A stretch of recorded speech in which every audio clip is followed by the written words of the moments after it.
Hi there, my name is Sammie. Welcome back to the Found YouTube channel. If you're new here, we are a indie bookstore in Cochrane, Alberta. We sell new and used books. We have a coffee bar. We have an event space. Kind of like the jack of all trades. We have got a little bit of everything. As you can see, I'm on my phone again, but I have a tiny mic this time. My camera, still dead. I thought I charged it all day yesterday. Apparently not. So, still dead. But that's okay. Because this is going to be a shorter video because I only have 2 recommendations because I got a cat this month. Yay! Insert picture of my kitten. And cats are a lot of work, so I have not had enough time to read. But I still have 2 recommendations for you, so we'll just get right into it. So, as I said, I only have 2 book recommendations. The first book I'm going to show you is our contemporary book club pick for October, Lula Dean's Little Library of Banned Books. This was so much fun. I literally loved every second of it, and I didn't really realize what it was about when I picked it up. I kind of knew what it was about, but I didn't realize that Lula Dean was actually the one banning the books and not the one trying to fight against the book banners. Essentially, Lula Dean is one of many quirky, unique characters in this small town of Troy in Georgia. It is a small southern town full of interesting people, and Lula Dean goes to their public library and finds a book with some inappropriate cake designs inside of it, and goes on a rampage and decides that it's ruining their children and blah blah blah blah blah, as you know. She starts this group called the Concerned Parents Committee, and they go into the school libraries, public libraries, and take off any books that they think are inappropriate or not good for kids to find. But the head of the school board, her name is Beverly, her and Lula Dean have some history, they have beef, so they don't get along. And she kind of fights against this, so they end up deciding to keep the books in Beverly's basement until they can come to a conclusion of whether or not these books should be allowed in the libraries or not. Lula Dean creates a little library in front of her house of all the books that she thinks are appropriate for people and they should be reading these books. But someone goes in the middle of the night and changes all the books, puts those dust covers on the banned books, and puts the banned books back inside the library. And people come and pick up the books to read them, and chaos ensues, naturally.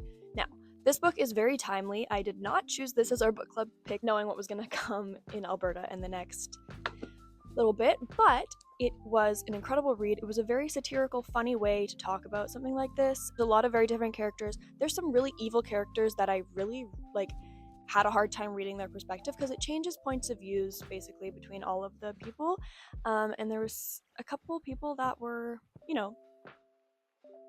actual Nazis, actual white supremacists, and very hateful, and reading their point of view was very difficult, but it really enhances the story and really deepens the impact of this is a real situation that could happen.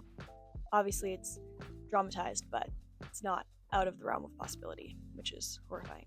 That one was super fun. It's a pretty quick, easy read. The chapters are short, it's not a super long book if you like stuff like that.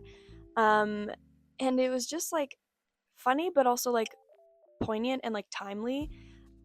So if you love stuff like that, you definitely need to pick it up.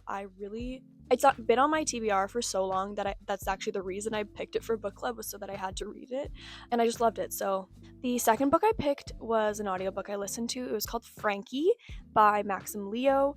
It was a quick little audiobook, but it really reminded me of A Man Called Ove. If you've ever read that, it's heart-wrenching, a little sad, but also just funny and heartwarming at the same time. Heart-wrenching and heartwarming?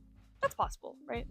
I'm saying it's possible. Anyways, so it's from the point of view of Frankie, who is the cat. Frankie ends up coming upon this man in his home as he's playing with this rope hanging from the ceiling. Because cats love things, strings, ropes, things hanging from the ceiling. So he basically intrudes and is like, hello, give me attention, give me food. And he doesn't realize that he's saving this man's life. And so it's just the story from the perspective of the cat, of basically inserting himself into this grumpy man's life and improving it for the better.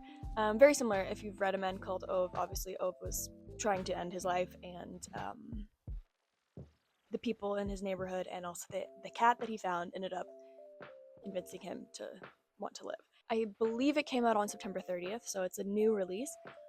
And I just loved it. It was very funny. I laughed a lot. I enjoyed the perspective of the cat because it's something a little different, but it's still like the way it's written is like very relatable and accessible. But yeah, so if you loved A Man Called Ove and you wanted to have something to make you feel similar, I would 100% say this is the one for you.